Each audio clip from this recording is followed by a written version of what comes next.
Sa padayong sunod-sunod nga kinalit nga drug test sa nagkadaiyang buhatan sa Lapu-Lapu City Hall, usa ang nagpositibo sa 71 ka mga kawani sa public market.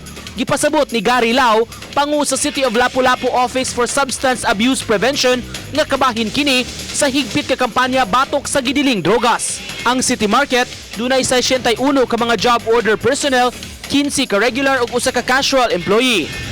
Unang higayon sukad nga milingkod si Police Major Gerard A. Spelare, isip hepe sa Dakbayan, ipahigayon ang City Anti-Drug Action Council meeting sa Dakbayan sa Talisay.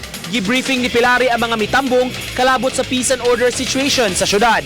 Si Mayor Samsam Gulyas usab nangutana kabahin sa ilang tagsa-tagsa ka mga concern.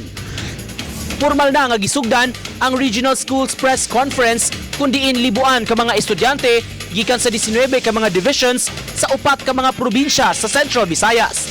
Lain-laing aspeto sa journalism ug broadcasting ang ilang giapilan. Sama sa photojournalism, pag-caption sa mga hulagway, pagsuwat og mga balita, editorial writing ug uban pa. Ang kalihukan tinuig nga gilusad sa Department of Education.